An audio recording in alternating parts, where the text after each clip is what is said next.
If you never lost a job before, you're not going to realize how important multiple streams of income is. You are listening to Money Matters Podcast.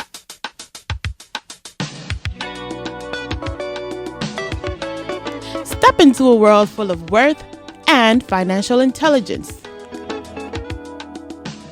Dedicated to bringing awareness, empowering the world to financial freedom and personal development. Welcome to the Money Matters Podcast. I go by the name Clever Pinero. I'm in the studio with the professional investor, Alex.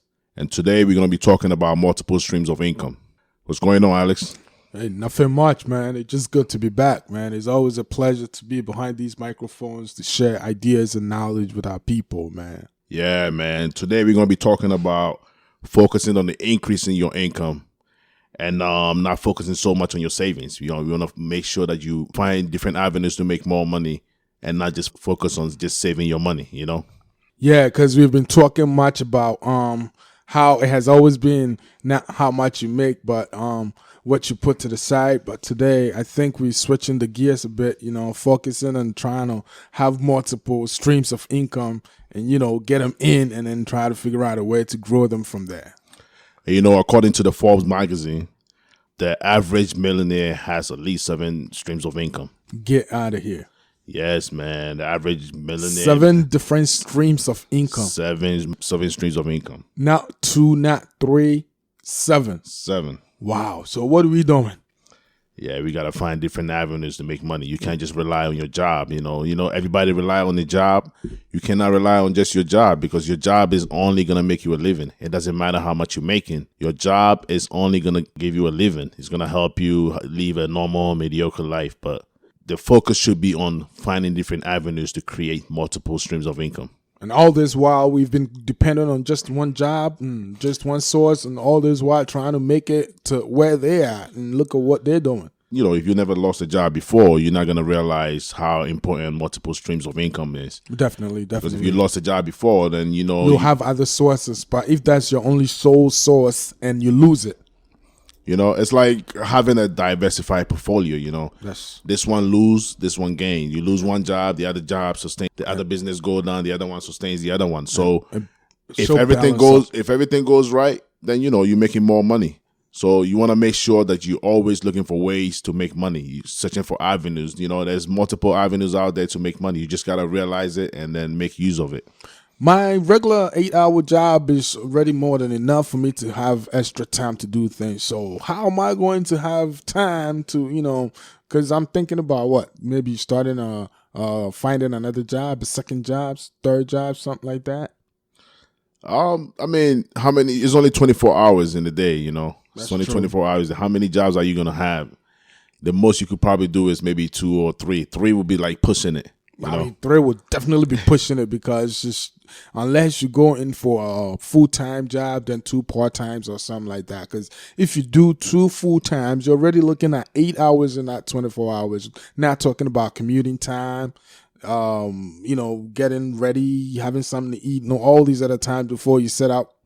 All these things should be considered. So with these times, it'd be pretty much somehow difficult to push for 3 full-time 8-hour shift jobs. Yeah, that's why you got to think about other ways. And there are so many ways. So we're going to talk about some of the ways, different ways that you can, generate money and create your multiple sources of income. Because, we all trying to be millionaires. We all trying to make the most money that we can.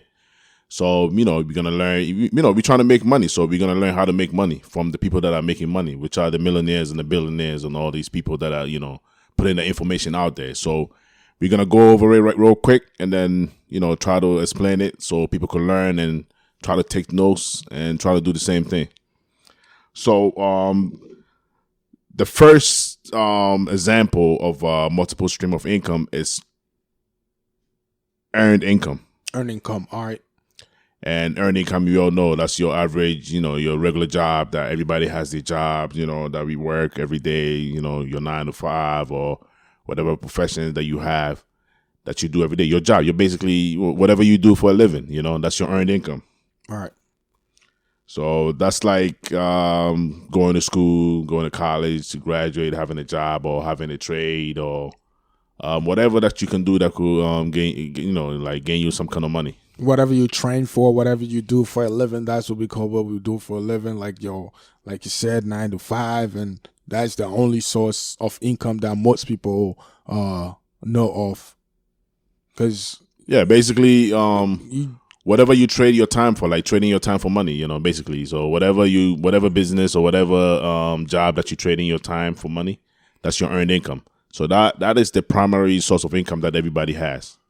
So that's the primary and probably the only job that most the people, source of income for many people, because we don't really think outside the box and look for other creative ways to make money. So that's pretty much all most people know.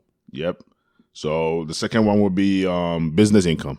Right. For business income is either you creating some kind of a product or some kind of you selling something or some kind of a services.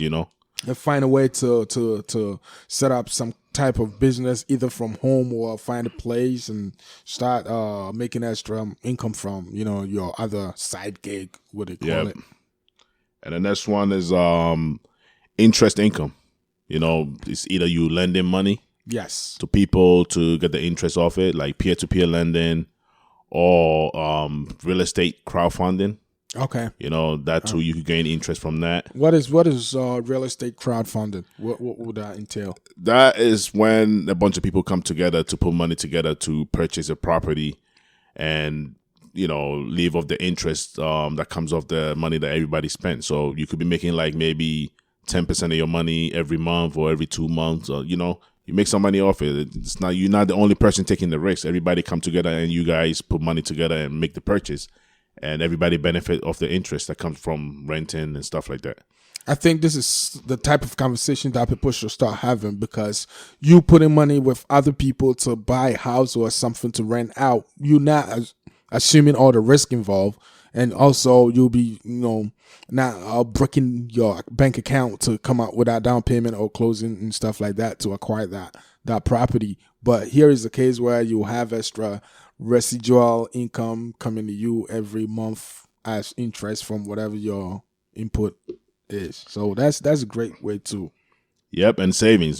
Savings is part of it too. So if you have a lot of money, you could put it in savings and get some kind of percentage back every month. Or it may not be a lot, but it depends on how much money you have saving. Exactly, because if you have $1,000, then you're getting 3% back. 3% of $1,000, you probably wouldn't be able to. But if you have $1 million, but if you have $1 million, it's a whole different ball game. We always look down on these little percentages, but if you have a lot of money in your account and you are generating that, it's going to add up. Yep. The next one is dividend income. Dividend income. All right. Yeah, basically dividend income is like buying shares of a company, the stocks and stuff like that you get some kind of dividend from every month. Right. Yeah, that can be done here and also in Ghana. There are also a lot of companies that do float shares every now and then. You look into which ones of them are doing great and you purchase their stocks and shares, and down the road you'll be banking and cashing in on those things. Yep. And the next one is rental income. Yes. If you have any kind of business, any property that you own that you renting, like example would be owning like a multiple family house, and you could just rent them out to people to, pay you monthly, every month.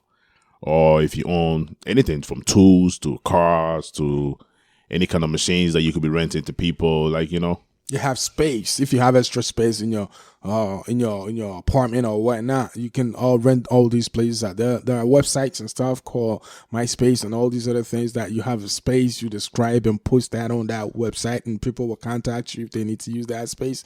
If you have a car that you don't use every day, there are websites out there that you can list your car, describe it, the numbers, the chassis number, we call it in Ghana. The VIN number. You provide all this information, and yes, people will be contacting you to because you will let them know exactly when the car is free for pickups and stuff like that, and people will contact you for that. And yes, there are insurances and stuff, everything provided on that website. Some of these websites, I think one that is very common is HYRE Car Rentals, and you go there, provide all the information and stuff like this. We have to start thinking outside the box. True. And the next one is capital gain. Like capital gain, basically money that you made from selling investments like stocks, shares, and any kind of investment that will give you any kind of increase in money. If you have your 401ks and Yes. your private brokerage accounts and stuff like that. Yeah, we talked about this. We've mentioned this before. We touched on them, but we need to start talking to these financial advisors. They are very well versed in these things, and they will let you know which ones and when to go into what and stuff like that. We have to start looking at other places. This is what these millionaires are doing. These are the other sources and streams of income that they just sit back and relax and enjoy these interests from these things. And the last one is royalties. Royalties, you could, come up with ideas, processes, products that people will use and, pay you a little money for. Music, movies, ebooks, Books. If you could write a book, think about writing a book. If you can sing, think about, if you could create a show, think about these things. These things are not just made for certain people. It's all of us. If you come out with something nice people will actually enjoy, yes, somebody will pay you for it. So we shouldn't just discount ourselves from these things. We have to start considering all these things.